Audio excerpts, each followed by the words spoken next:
This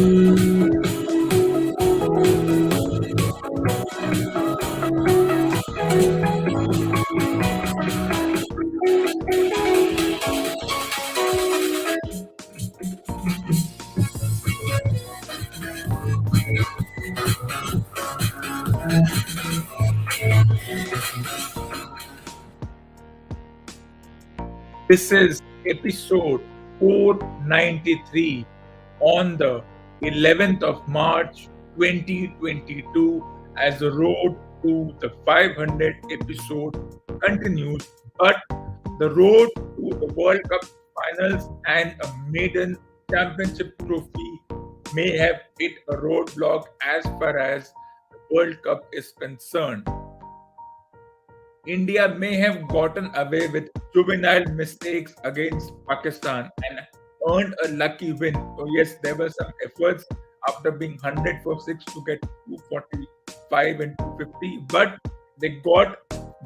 the opposition allowed them to get away from that situation. But teams like New Zealand, Australia, West Indies, England, South Africa would never allow such leeway, and that is what we saw in yesterday's match.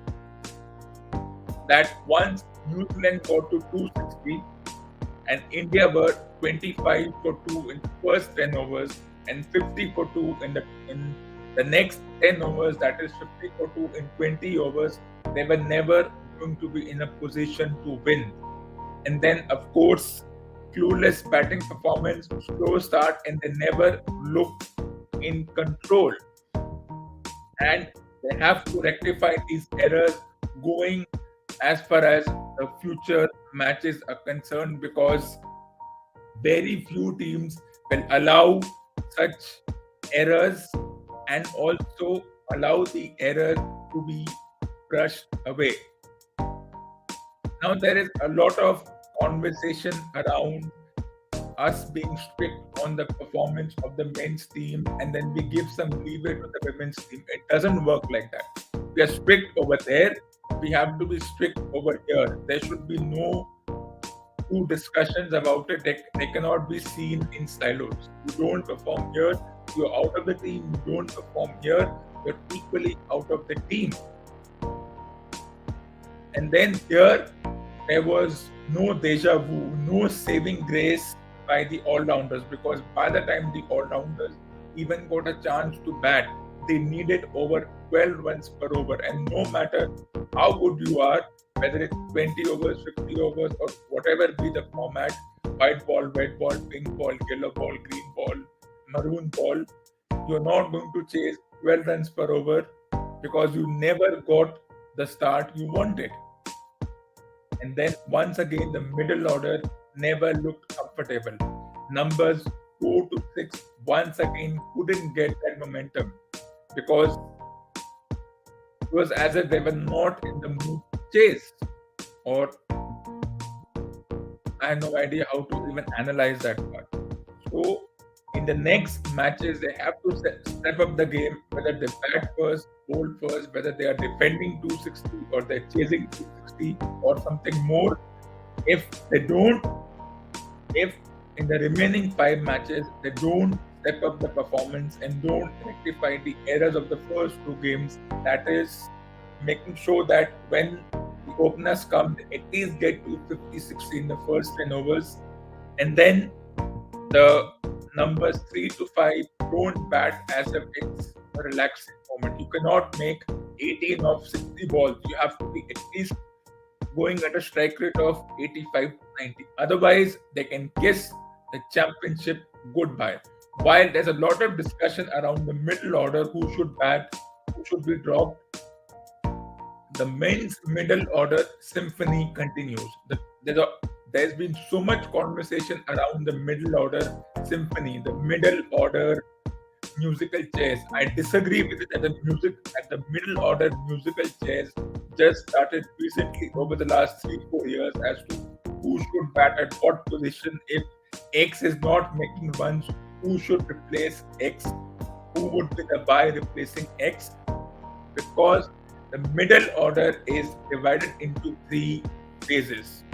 The first phase is the phase between the 16-year phase between 1996 and 2012. It started as a group of individuals who were new to the team.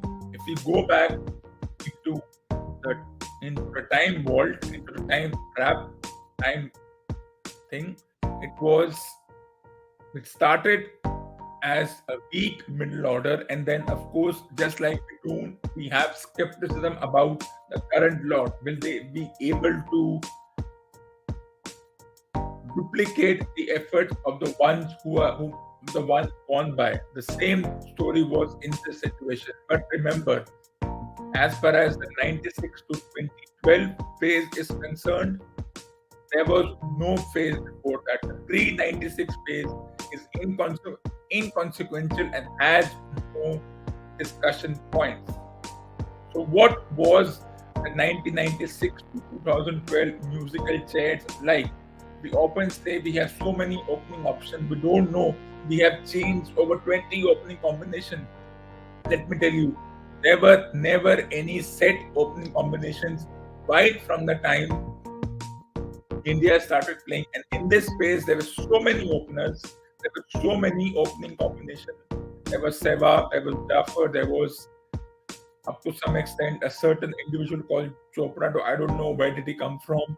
There was Gambhir, there was Vijay, and there were other miscellaneous individuals who no longer have that kind of pedigree to even named in the discussion. That's the interesting part. We had Sehwag Jafar open, Sehwag Chopra opening for a while, Sehwag Gambhir opening, Vijay Sehwag, Vijay Gambhir, but we criticize the current lot for having so many opening combinations because we were blinded then, or the print, electronic, digital, and pseudo media did not have a skin in the game. Whatever be the case, the musical chair has been going on since then. So, what were the numbers 3 to 5 like? Ganguly, Dravid, Sehwag, Yuvraj, Raina, Kohli, Lakshman. Remember, in the earlier part, Lakshman was opening. In the first 2-3 years of his career, someone like Lakshman was an opener. And only later on did he go to number 3 or number 5. And then there was a musical chair between Lakshman and Dravid, as they often switched number 3 and number 5 depending on the status of the match. And then you can add Sehwag, who started at number 6, and then going on a gamble, they asked him to open. Yuvraj was also there for a while. Vaina, like Yuvraj, was in that all-rounder category for a while before Virat Kohli came and started to push a few aging individuals out of the team by the end of 2012. Ganguly started his career at number 3 before eventually settling down between number 5 and number 6. So once again, the musical chair continued. Dravid would open, you would have Lakshman at 3. If Lakshman would open, Dravid at 3, Ganguly had come at number 3 so many times. And then we question the current lot's batting positions when these individuals never had fixed batting positions. I think it's nothing more than hypocrisy and double standards as far as our obsession with certain individuals are concerned, as if they would never make an error. So this 16-year period was full of musical chairs, full of confusion. No one knew who was a right opener. We would have asked anyone to open. We even asked Yuvraj to open if needed. We have done all those errors, but they were seen as not as errors, but just trying out opening combination. But if we do the same right now, it will be seen as a confused mindset. That's just the hypocrisy and the double standard that is being practiced right now. What about the all-rounders? Well, in that 16-year period, in my point of view, if we don't count Yuvraj and Vaina as regular batters, only Irfan Pathan was the only genuine all-rounder before his career ended due to injuries and the fact that the selectors never really liked him. And then in terms of wicket keepers, for me, Dhoni, Karthik and Parthay Patel were the only known wicket keepers in that period. If there were others before them, they would come in the miscellaneous and unknown category. I don't even know who they were, and they don't have that pedigree to even get a name. So they were not that important. They were there, they were not there. It would have made no difference. So this was the first phase. The second phase was the phase between 2012 and 2021. It was a more settled phase. There were a few common individuals in Murli Vijay who still extended his career till 2018 before he was told to take a hike, and then individuals like Rohit, Rahul, Agarwal, Shaw, and Shubman Gill were seen as potential openers. Right now, also, you have so many opening combinations. Is it bad? Is it good? Well, let's leave it to the discretion of the management. In terms of number 3 to number 5, it was still settled with Pujara, Kohli, and Bahane doing the job for a better part of 10 years. And they did the job before. What made them leave the team or be dropped or be discarded? It wasn't because they weren't good enough. It was because they didn't contribute enough or they weren't to the fancy of pseudo media and the selectors who already had a strange definition of what runs and averages mean. In terms of all-rounders, we had more genuine all-rounders. We had a couple of spinning all-rounders and fast bowling all-rounders in that 9-year period or 10-year period.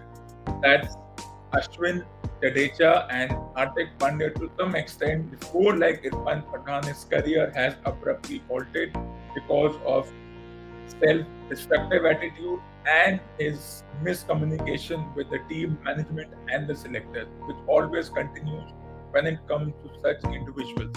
What about wicket keepers? Well, Dhoni, Kartik, Patel were already part of this particular trifecta before Wriddhiman Saha was added to the team. So there were 4 potential keepers before 3 of them were discarded in Kartik, Patel, and Saha. 1 retired, and then we started looking forward to another individual. So this phase more settled in terms of the batting position. Opening combination, we can always debate about opening combination for the rest of our life. Who should open?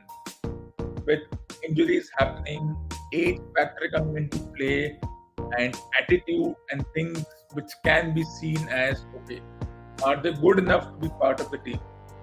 Have they contributed enough? But this was that 10-year period.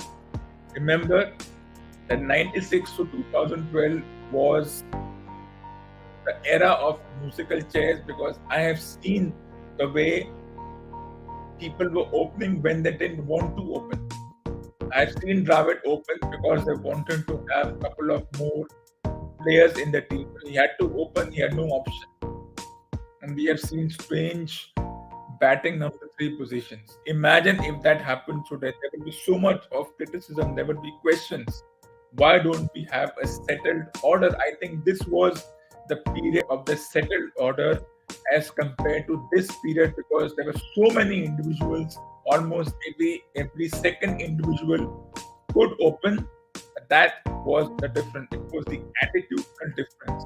By this time, the print, electronic, and digital media, and to some extent pseudo media, had become an important part of this influencing, and they had a skin in the game, and we were looking at minor things like who should open, who should come at what number, what would be the middle order like. It's not settled.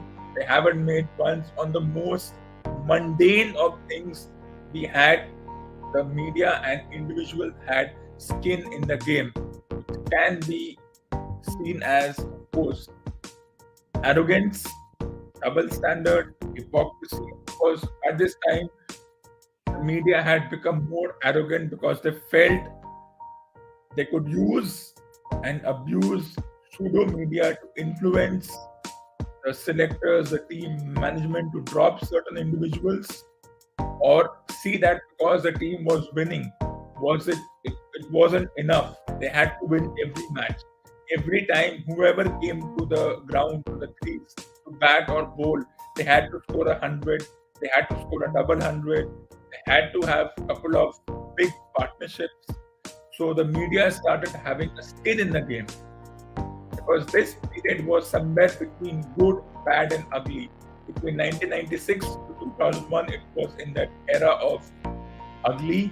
Between 2001 to 2012, it was in somewhere between bad and good.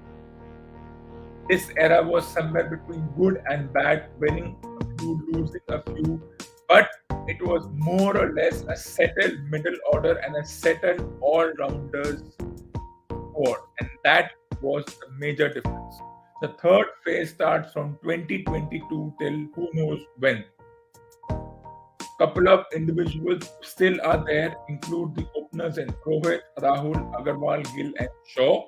But there's a change as far as number 3 to 5 is concerned. Kohli is the common factor for now, but there are two new individuals at number 3 and number 5 that include Hanuma Bihari after they dropped, discarded, dumped the likes of Pujara and Rahane. And then the question is, can they fill the big shoes? Well, once upon a time when a certain Pujara came in number 3, the same question was asked, can he fill the big shoes of Dravid? But Dravid was never a consistent number 3. He had to open once he realized that you had to induct other players to make the team stronger or have a couple of all-rounders. Up to some extent, even an Irfan Pathan came in number 3 when needed. So the question is, can they fill the shoes of the individuals who have been left behind? I have never liked this question. Can't we just give them that independent thing that okay, they've just gotten a chance? Everyone thinks that Bihari and Iyer are the two individuals at 3 and 5 or 3 and 6, whatever be the case at this point in time. And then, of course, just like in England, Anderson and Broad have been discarded, and the question are being asked that will the new lot or the semi-new lot who were there but they were never consistent enough to be part of the team, will they be able to replicate the efforts? Well, Anderson spent 20 years as a player, Broad spent over 16 years. Unless you give them this amount of time without scrutinizing every time they don't perform or they get injured or whatever be the case, because that's something the arrogance brings in. I can also question a lot of things, but I won't. Who were the all-rounders? At this point, 4 all-rounders. Hardik Pandya no longer part of the equation because of his own self-destructive attitude that he doesn't think he's good enough to play or he doesn't want to play, or he prefers to play the domestic tournaments and where the money is and where you can sniff the money and follow the money. 4 decent all-rounders: Ashwin, Jadeja, Akhtar, and Sundar. These are the all-rounders right now. No fast bowling all-rounders, not trusting them enough. In terms of wicket keepers, there are 2. Everyone else is either retired, discarded, or being told goodbye and good night to Pant and Bharat. So the 2012 to 2021 period was a settled team with some up and down situations if needed, with some places where they may have not performed up to the expectations of what is performance or just being on the money all the time. And that's one thing we all have to figure out. How will the new individuals, they're not exactly new, they have played enough games, but they're new in terms of that they may get more games. And of course, the question will always be asked, will Bihari, Iyer, or whoever gets the chance be able to fill the shoes of the individuals gone by? We will always ask this question. But remember, the pre-96 period is inconsequential. I don't even know what the team was. One individual who was consistent in that period, in that 24-year period, who took advantage of that situation that while his teammates were performing, not performing, they were in the team, they were out of the team, he knew that even if he did not perform, he would always be part of the team unless there was injury factor coming into play. So he took advantage of this 24-year period and remained that common factor between number 3 to number 5. When we say Tendulkar, we say number 4 in the 5-day game. He was not always at number 4. He started at 5, 6, 7. And then as his as individuals started retiring, and then as he moved up the order, he got a chance. He made, as everyone says, number 4 is own, and now they look at Kohli at number 4, and then the question is, once Kohli goes, who will be the next number 4?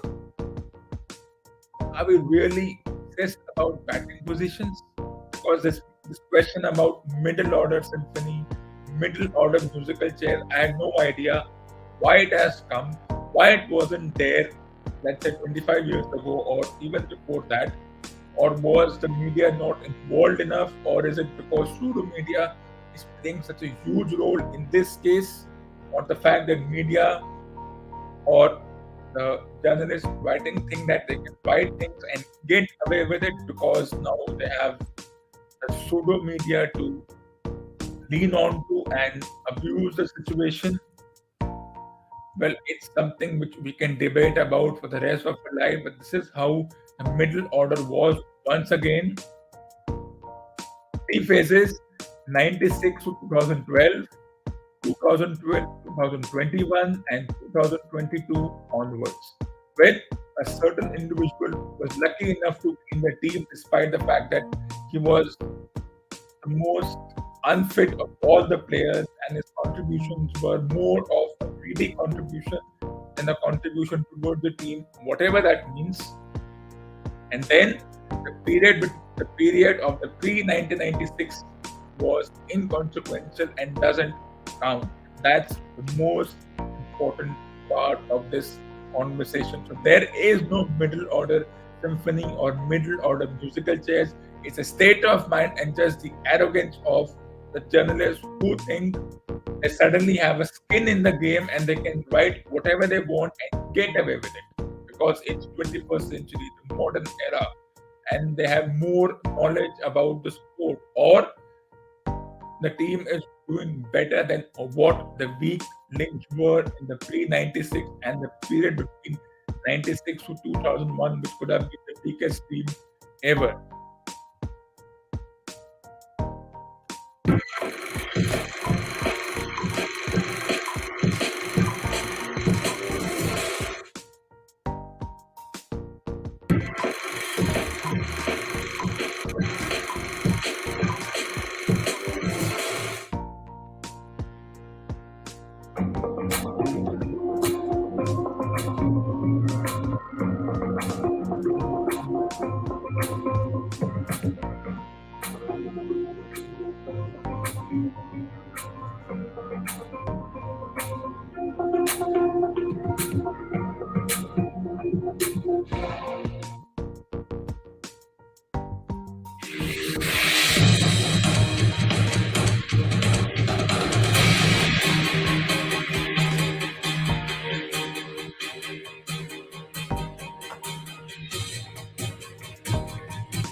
This ends episode number 493 on the 11th of March 2022.